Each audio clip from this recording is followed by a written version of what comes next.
During this Lent, I invite you to drink some beer. During this Lent, drink some. Mu kisiibo kino munywe ku ki? Naawe atanywanga ku bbiya mu kisiibo kino mugezeeko. Mukole ki? Mukole ki? N'abaana abato mubayigiriza okunywa ki? Bbiya. Ye, abaami we batera okuzuukukira batera obutamanya mugaso gw'abakyala baabwe paka nga balwadde. Okiraba?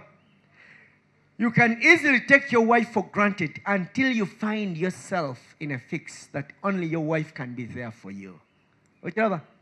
Tugenda oluusi bakyala abo ne mubayita nti bakaddiye bakoze eki? N'otandika okubibiita side cheek. Naye stroke nga yakubye ani agenda okubeerawo? Mukyala wo.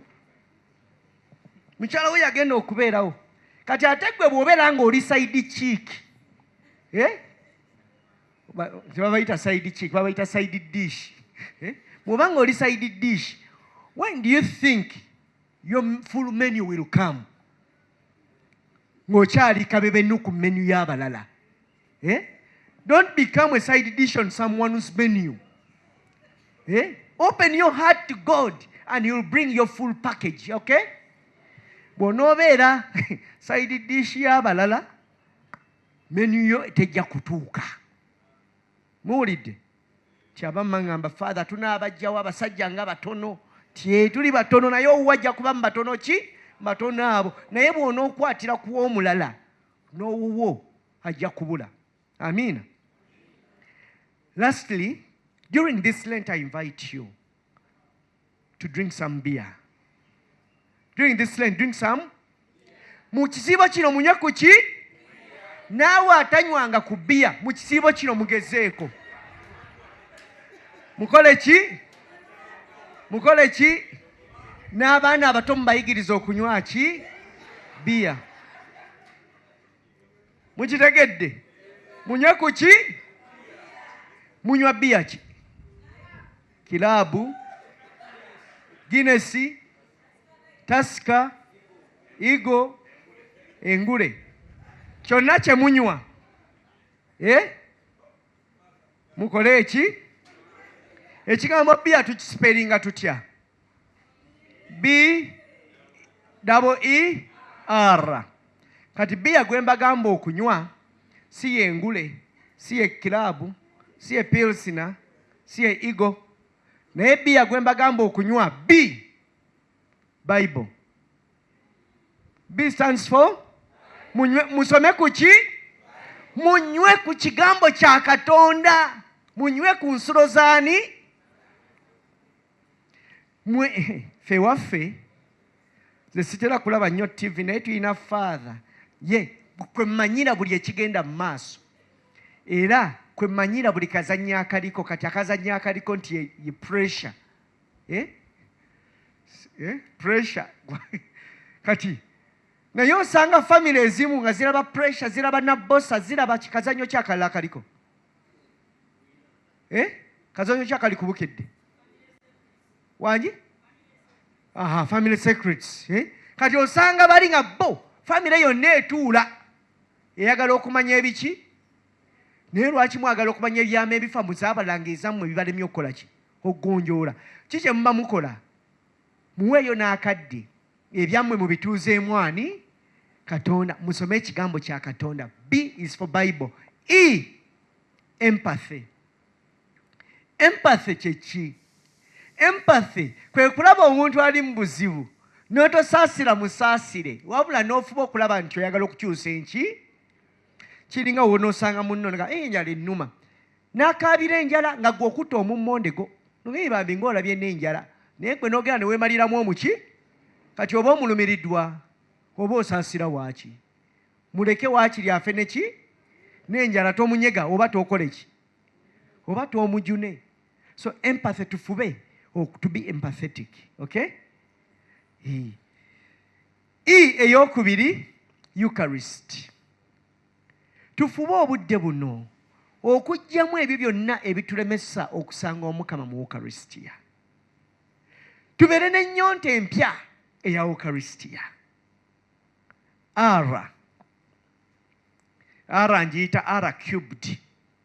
Repent oba repaint. Bw'osanga ekisenge ekigubye kizeeko omukono. Naye kati ebisenge bye twogerako bye by'emitima gyaffe tubizeeko omukono binyirire. Reconciliation. Oyina banno bwe wakyangawagana nabo bwe budde mukole ki? Mutabagane. Waliwo omuyabuuzizza ekibuuzo. Oba nina gwe nakyawa njinza omusonyiwa naye n'ensalawo obutamubuuza. Kitegeeza temutabaganye. Omwesonyiye buki? Omwesonyiye bwesonyiyi naye tomusonyiye. Naye omuntu gw'osonyiwa era n'okumusanga omukola ki? Omubuuza ne kasimayiro n'okola ki? N'okateekako n'amanya omutima mutangaafu. R endala rosary.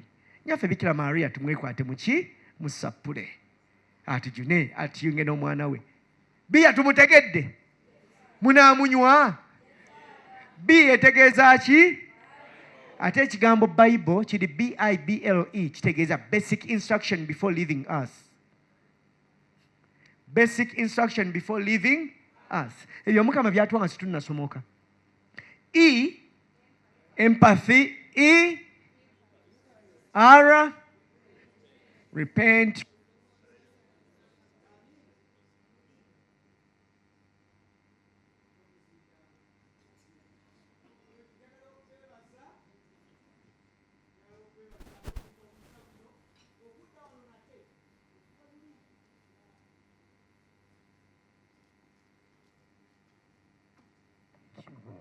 Njagala okubeebaza omukisa guno ate okumpi okudda okuva lwe twali nga tuteekerateekera Christmas kati tuteekerateekera Pasika.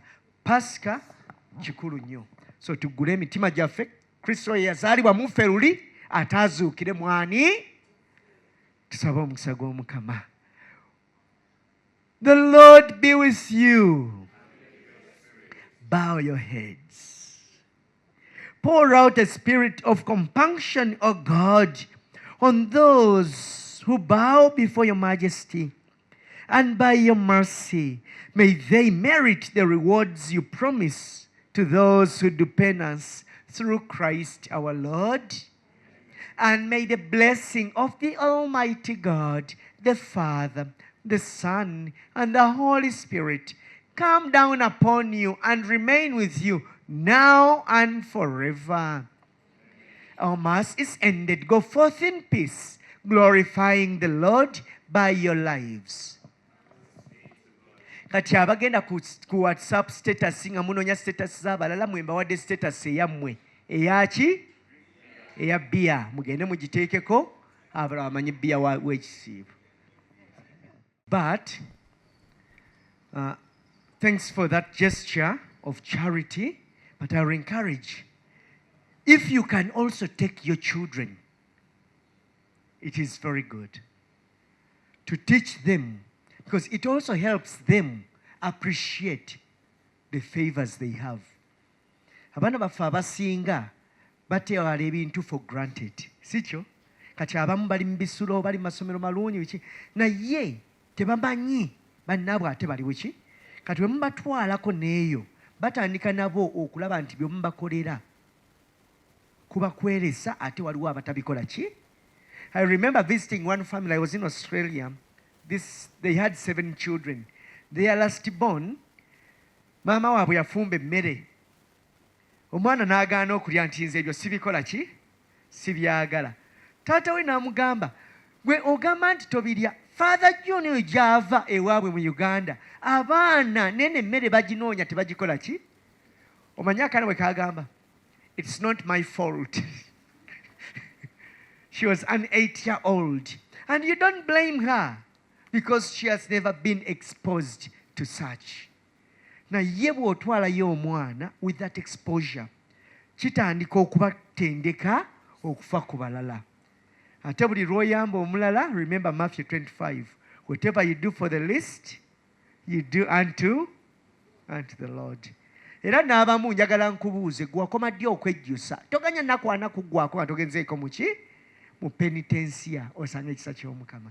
Mbaagaliza ekisiibo ekirungi. God bless you immensely.